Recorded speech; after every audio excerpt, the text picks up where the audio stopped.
Hello friends, readymade ड्रेसचं cutting कशा पद्धतीने करायचं स्टेप बाय स्टेपमध्ये रेडीमेड गळा तयार असेल तर ते कशा पद्धतीने ॲडजस्ट करायचं किंवा लहान मोठा होत असेल तर कशा पद्धतीने बनवायचा, टिप्स आणि ट्रिक्स सहित आजचा व्हिडिओ हा खूपच खास होणार आहे. तर प्रत्येक जर हा व्हिडिओ बघितल्यानंतर स्वतः ड्रेस कटिंग करायला शिकतील अशा पद्धतीचा हा व्हिडिओ आहे.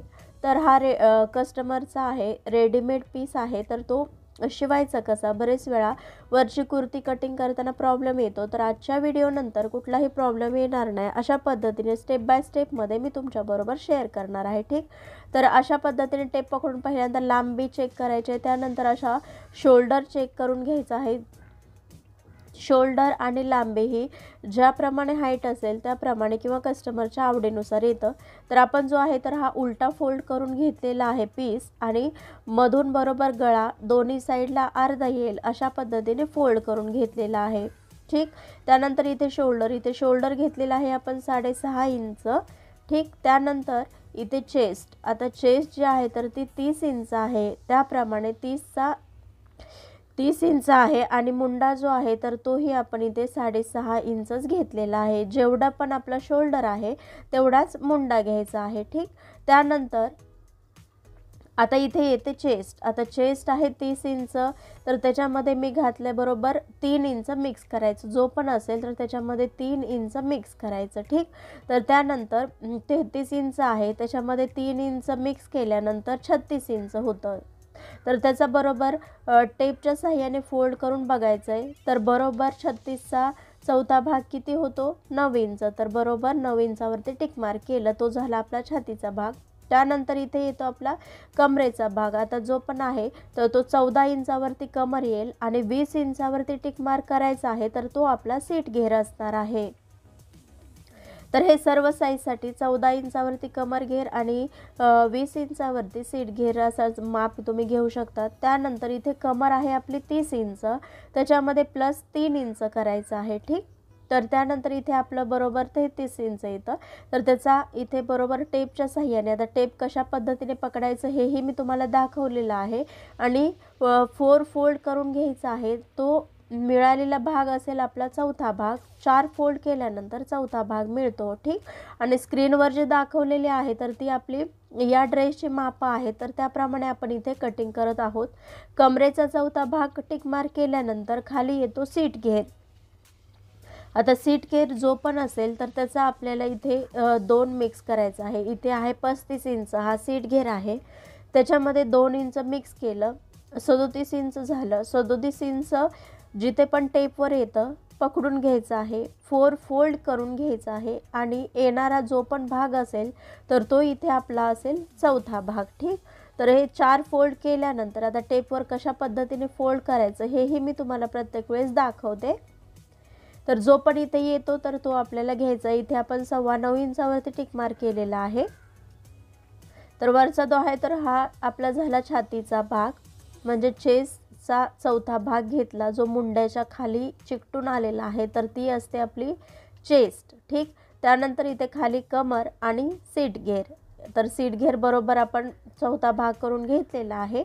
आता इथे पूर्ण लांबी घ्यायची आहे. पूर्ण लांबी 33 इंच पाहिजे, तर त्याच्यामध्ये मी 2 ते 2.5 इंच एक्स्ट्रा घेणं. आता हे 2.5 इंच एक्स्ट्रा घेणं का गरजेचं असतं, कारण हा आपला अस्तरचा ब्लाऊज अस्तरचा ड्रेस नाही आहे, त्याच्यासाठी हे फोल्डिंगमध्ये जाणार आहे. खालचं जे 2 ते 2.5 इंच आपण एक्स्ट्रा घेतलं आहे ते. ठीक, तर अशा पद्धतीने आपल्याला आता जो पण सीट घेराचं माप आलं आहे तेच खाली खालच्या बाजूलाही तेवढंच घ्यायचं, 9.25 इंच.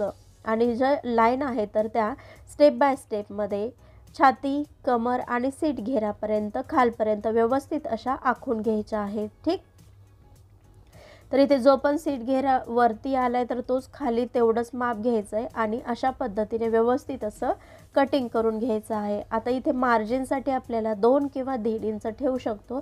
तर प्रत्येक इथे 2 इंच छातीच्या साईडला, 2 इंच कमरेच्या साईडला आणि सीट घेराच्या इथे 1.5 इंच किंवा 1 इंचापर्यंतच ठेवायचं आहे, कारण तो भाग जो आहे तर तो आपल्याला साईड फोल्ड करण्यात जातो. त्याच्यासाठी खालच्या बाजूला कमी घ्यायचं आहे, वरती 2 इंच, खाली 1 किंवा 1.5 इंचच घ्यायचं आहे. ठीक, त्यानंतर इथे येतो मुंडा. आता मुंड्याच्या साईडला आतमध्ये पाव इंचावरती मी घेतलेला आहे आणि वरती शोल्डरच्या बाजूला लाईन आखून घ्यायची आहे. तर अशाने काय होतं की आपले काखेत कुठलेही प्रॉब्लेम येत नाही, शोल्डर उतार किंवा कुठले प्रॉब्लेम असतात तर ते न येण्यासाठी अशा पद्धतीने घेणं हे गरजेचं आहे. ठीक.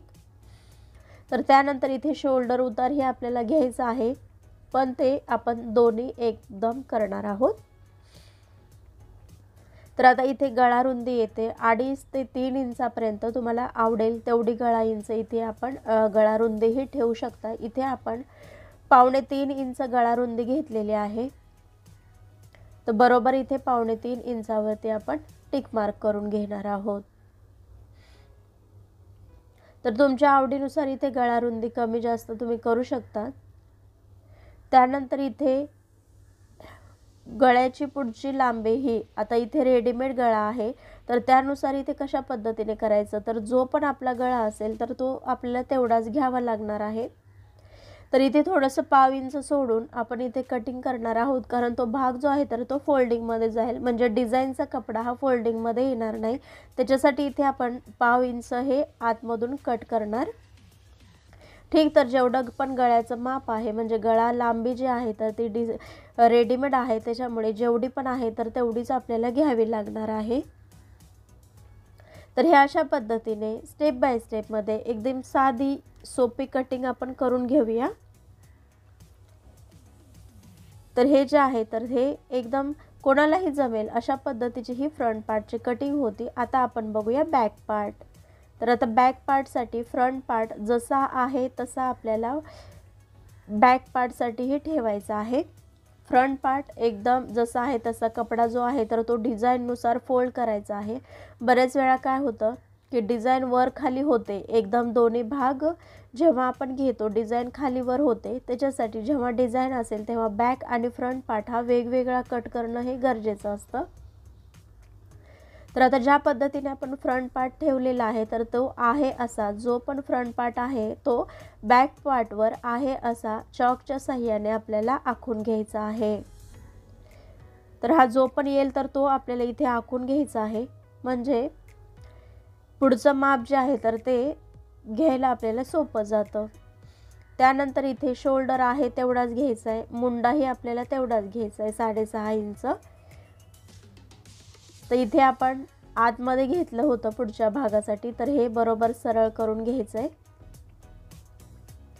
आणि मुंड्याचा शेप देऊन घ्यायचा आहे. ठीक. तर हा जो आहे तर तो फ्रंट पार्टचा मुंडा आहे म्हणून तो आपण फ्रंट असं तिथे लिहिलेलं आहे. त्यानंतर इथे मी थोडंसं आतमध्ये घेईन. आता हे आतमध्ये का घेतलं आहे, कारण बरेच वेळा मागच्या बाजूला प्रॉब्लेम येतात त्याच्यासाठी. आणि वरच्या बाजूला मी 1.5 इंच घेतलेला आहे आणि बॅक पार्टच्या मुंड्याचा शेप दिलेला आहे. मुंडा बरोबर चेक करायचा आहे कस्टमरच्या प्रमाणे. म्हणजे कटिंग करायच्या आधी नेहमी मुंडा चेक करायचा आहे. जो पण कस्टमरचा आहे त्याच्यापेक्षा अर्धाच यायला पाहिजे, अशा पद्धतीने आपल्याला मुंडा हे प्रत्येक वेळेस चेक करून मगच कटिंग करायचं आहे. कधी कधी वर खाली होतं आणि ते आपल्याला ॲडजस्ट करावं लागतं त्याच्यासाठी. त्यानंतर इथे येतो गळा रुंदी. आता गळा रुंदी 2.25 इंच तेवढीच घेतलेली आहे आणि इथे जी गळा लांबी आहे तर फ्रंट पार्टला डीप नेक आहे, त्याच्यासाठी आपण इथे मागच्या साईडला डीप नेक ठेवणार नाही आहे. तर इथे बरोबर 4 इंचाचा गळा मी मागच्या बाजूला ठेवणार आहे आणि गोलाकार शेप देऊन घेतलेला आहे. अर्धा ते 1 इंच घ्यायचं आहे मधून आणि गोलाकार शेप देऊन घ्यायचा आहे. तर हा झाला आपला बॅक पार्टच्या गळ्याचा शेप. बॅक पार्टला नेहमी अर्धा इंच वरच्या बाजूला एक्स्ट्रा घ्यायचा आहे, म्हणजे कुठलेही प्रॉब्लेम येत नाहीत किंवा मागच्या बाजूने वरच्या बाजूला ढकलला जात नाही ड्रेस, त्याच्यासाठी. त्यानंतर इथे दोन्ही जे शोल्डर आहे तर ते अर्धा इंचाने आपण खालच्या बाजूला उतरवून घेणार आहोत, म्हणजे ती लाईन चेक करायची आहे, कारण हे सगळे प्रॉब्लेम शोल्डर उतार किंवा पुढे मागे येतात.